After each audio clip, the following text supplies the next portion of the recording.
আমরা জানি আমাদের দেশে টাইপ 2 ডায়াবেটিসে আক্রান্ত রোগীর সংখ্যা প্রায় ৯৫ ভাগ বা তারও বেশি। প্রথম কথা হলো যে আপনার ডায়াবেটিস যদি সুনিয়ন্ত্রণে না থাকে, অর্থাৎ ব্লাড সুগার লেভেল যদি আপনার অনেক বেশি থাকে, ডাক্তার যদি বন্ধ না করেন তাহলে নিজে থেকে ওজন কমে যাওয়ার জন্য এই ওষুধগুলো বন্ধ করার দরকার নেই।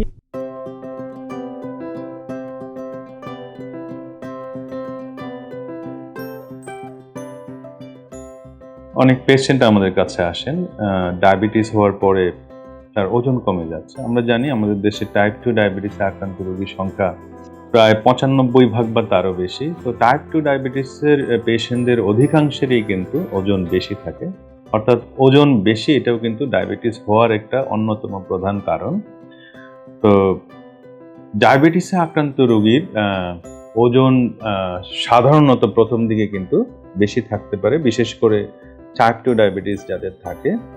তো কারো ক্ষেত্রে কিন্তু ওজন কমেও যেতে পারে। কি কারণে আসলে একজন ডায়াবেটিসে আক্রান্ত রোগীর ওজন কমে যেতে পারে সেগুলো নিয়ে আমরা একটু আলোচনা করার চেষ্টা করি। প্রথমত একটু আগে আমি বলেছি যে টাইপ 2 ডায়াবেটিসে আক্রান্ত রোগীর ওজন বেশি থাকে। আবার টাইপ 1 ডায়াবেটিস যাদের তাদের কিন্তু ওজন এমনিতেই কম থাকে। সেক্ষেত্রে টাইপ 1 ডায়াবেটিসের রোগীদের ওজন খুব একটা কনসার্ন না। তবে টাইপ 1 ডায়াবেটিসের রোগীদেরও কিন্তু কোনো ক্ষেত্রে কিন্তু ওজন অনেক বেশি কমে যেতে পারে, সেটিও আমাদের মাথায় রাখতে হবে। তো টাইপ 2 ডায়াবেটিসে আক্রান্ত রোগীর সংখ্যা যেহেতু আমাদের দেশে বেশি, সেটি নিয়ে আমরা একটু আলোকপাত করার চেষ্টা করি। প্রথম কথা হলো যে যদি ওজন কমে যায় তাহলে আমরা কিছু বিষয়কে মাথায় রাখতেই হয়।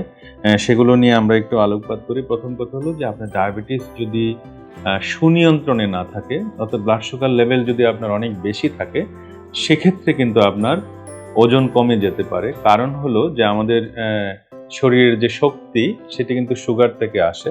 যেহেতু আপনার শরীরে যথেষ্ট পরিমাণ ইনসুলিনের অভাবে অথবা ইনসুলিনের অকার্যকারিতার জন্য সুগার ইউটিলাইজ হচ্ছে না, সেক্ষেত্রে আমাদের শরীরের যে চর্বি আছে এবং মাংস আছে সেগুলো ভেঙে কিন্তু আমাদের শরীরে শক্তি তৈরি হয় বা ফুয়েল তৈরি হয়।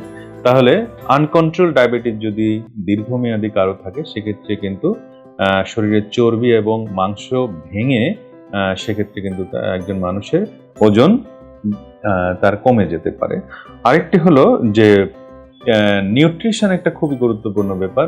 যে অনেক ডায়াবেটিক পেশেন্ট আছেন যে ওনারা ডায়াবেটিস ধরা পড়ার পরে এত বেশি আতঙ্কিত হয়ে যান যে খুব ওভার এনথুজিয়াস্টিক হয়ে খাবার দাবার একদম বন্ধ করে দেন।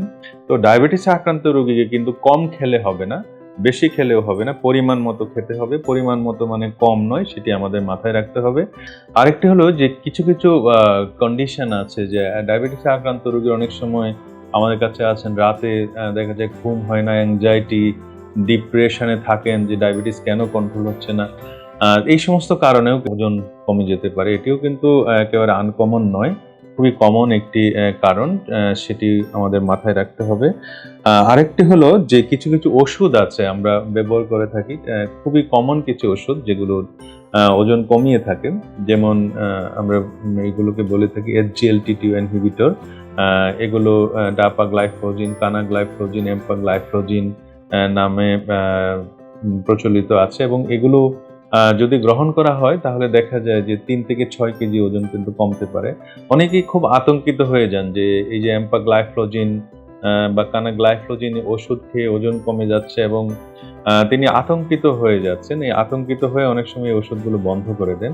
আসলে এই ওষুধগুলো যে খুব বেশি ওজন কমায় তা কিন্তু নয়। আমি আগেই বলেছি যে 3 থেকে 6 কেজি ওজন সাধারণত কমায়, তারপরে কিন্তু ওজনটা স্ট্যাটিক হয়ে যায়। এটা যে কন্টিনিউয়াসলি ওজন কমাতে থাকে তা কিন্তু নয়। তাহলে ডাক্তার যদি বন্ধ না করেন তাহলে নিজে থেকে ওজন কমে যাওয়ার জন্য এই ওষুধগুলো বন্ধ করার দরকার নেই। এবং এই ওষুধগুলোর অন্যান্য অনেক বেনিফিট রয়েছে, যেমন কিডনিকে প্রোটেকশন দেওয়া, হার্টকে প্রোটেকশন দেওয়া, ফ্যাটি লিভার কমানো, এই সমস্ত গুরুত্বপূর্ণ যেহেতু বেনিফিট রয়েছে, সেক্ষেত্রে ওজন সামান্য কমে গেলেই যে ওষুধগুলো আতঙ্কিত হয়ে বন্ধ করে দেওয়া ঠিক হবে তা কিন্তু নয়। আরেকটি গ্রুপের ওষুধ আছে এখন বাজারে খুবই প্রচলিত, GLP-1 রিসেপ্টর অ্যাগনিস্ট আমরা বলে থাকি। সপ্তাহে একদিন ইনজেকশন হিসেবে আমরা এগুলো দিয়ে থাকি। সেমাগ্লুটাইড, টারজেপেটাইড, এই সমস্ত ওষুধ এগুলো আমাদের মার্কেটে এখন খুবই প্রচলিত, এবং বিশেষ করে যাদের ওজন বেশি আছে এবং যাদের ওজন কমানো দরকার